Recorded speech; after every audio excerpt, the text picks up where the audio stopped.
Welcome back ناظرین. راجی صاحب یہ بتائیے گا کہ فوج کیا کراچی میں نہیں جانی چاہیے؟ جی بسم اللہ الرحمن الرحیم. کراچی کا معاملہ جس طرح سے بگڑا ہوا ہے اور ایک طویل عرصے سے بگڑا ہوا ہے، اس کو اگر دیکھیں تو یہ بات آپ کو تاریخ سے معلوم ہوگی کہ یہ بگاڑا بھی فوج نہیں ہے. یہاں پر جب ضیاء الحق کا مارشل لا تھا، اس دور کے اندر ایک لسانی گروہ یہاں پہ پیدا کیا گیا، جو ایک قومی سیاست تھی، جو ایک سیاست اصولوں کی یا نظریات کی یا سیاسی موضوعات پر سیاست تھی، وہ کراچی سے جان بوجھ کر رخصت کی گئی. جماعت اسلامی یہاں کی ایک بہت بڑی حقیقت تھی، اور اس کو بلدیات کے اندر بھی یعنی میئر بھی جماعت اسلامی کا تھا، اور یہاں سے قومی صوبائی اسمبلیوں میں جماعت اسلامی جیتتی تھی. کبھی یہ سوال پیدا نہیں ہوئے وہاں پر کہ جی یہ پنجابی ہے یا پٹھان ہے یا مقامی ہے یا غیر مقامی. یہ سوالات پیدا کیے گئے، یہاں پر لسانیت کے حوالے کیا گیا. اس دن کے بعد سے کراچی کی قسمت کے اندر سوائے گولی کے، سوائے خون کے اور سوائے بوری بند لاشوں کے اور کچھ نہیں آیا. ان کے بھی حصے میں کچھ نہیں آیا کہ جن کے نام پر سیاست کی گئی، مہاجروں کے نام پر اور مقامیوں کے نام پر، ان کے حصے میں بھی کچھ نہیں آیا.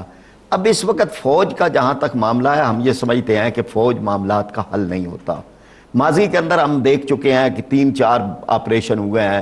مشرقی پاکستان میں آپریشن ہوا، پاکستان 2 ٹکڑے ہو گیا. بلوچستان میں آپریشن، 3-4 آپریشن جتنے بھی ہوئے ہیں، انہوں نے محرومیوں میں اضافہ کیا ہے اور پاکستان مخالف جذبات پیدا کیے یا پیدا کرنے کے موقع دیے. اسی طرح وزیرستان کے اندر یا جہاں بھی اچھا اسی وزیرستان کے سے بات یعنی آپ کریں، میں اس سے پہلے ایک سوال اسی میں تھوڑا ایڈ کرنا چاہوں گا کہ جب روس کے خلاف جو جتنی بھی موومنٹ پاکستان سے بنی اور جو کچھ ہوا، آج کے لوگ جو تھے، جو لبرل بھی کہلاتے ہیں اور خود کو دانشور بھی کہتے ہیں، وہ ایک الزام لگاتے ہیں فوج کے اوپر کہ یہ فوج نے ہی طالبان بنائے تھے اور یہ جو ایکسٹریمسٹ ہیں یہ فوج کے ہی بنائے ہوئے جنہوں نے آپریشن کیا. پھر انہوں نے اسی فوج سے مطالبہ کیا کہ وہ ان کو طالبان کو یا جو دہشت گرد جنہیں کہتے ہیں ان کو ختم کریں. پھر وہی پچھلے 10-11 سال سے فوج اس ذمہ داری کو نبھا رہی ہے. وزیرستان میں بھی انہی کو ختم کرنے گئی. اگر فوج نے بنائے تھے اور فوج ہی ختم کرنے طالبان کو جا سکتی ہے، تو اگر فوج نے، جیسے آپ نے کہا ان کی سرپرستی میں اگر اس طرح کے ایلیمنٹ کراچی میں بنے، تو اب فوج اس کو ختم کرنے کیوں نہیں جا سکتی؟ لیکن پہلے تو میں اس بات سے اتفاق نہیں کرتا کہ یہ فوج نے ہی پیدا کیے ہیں. یہاں طالبان جو ہیں وہ نصیر اللہ بابر صاحب نے اس کا کریڈٹ دیا کہ جی ہم نے یہ طالبان بنائے ہیں. اسی طرح سے جو افغان رہنما تھے ان کو پاکستان میں لانے کا کریڈٹ بھی جناب ذوالفقار علی بھٹو صاحب نے لیا.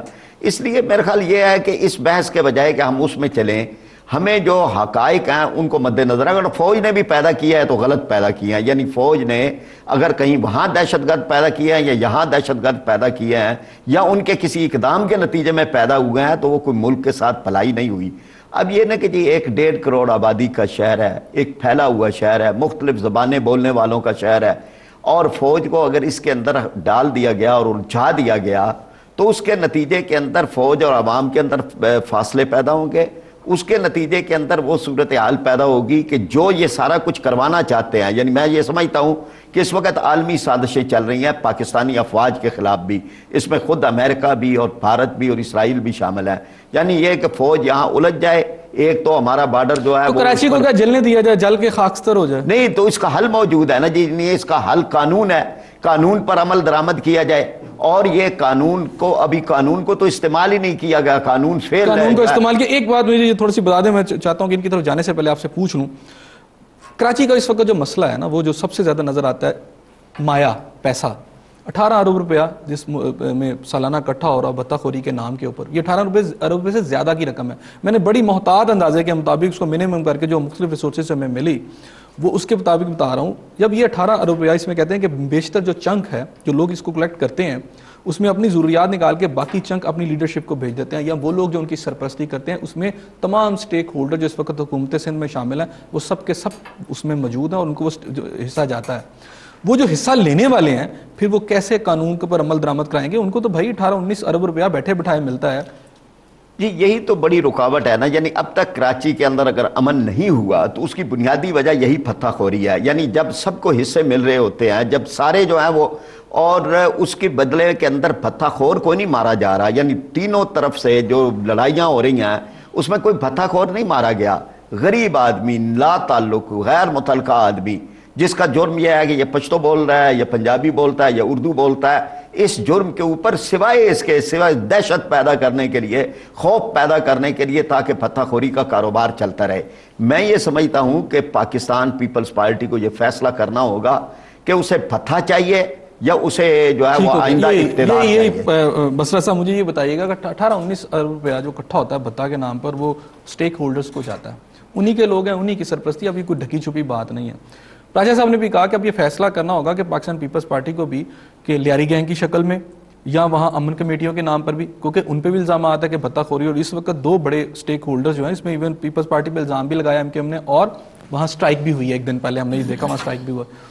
تو اس صورتحال میں ان کا کہنا ہے کہ اب بھتہ خوری سے ہاتھ اٹھا کر آپ کو لا کو امپلیمنٹ کرنا ہوگا۔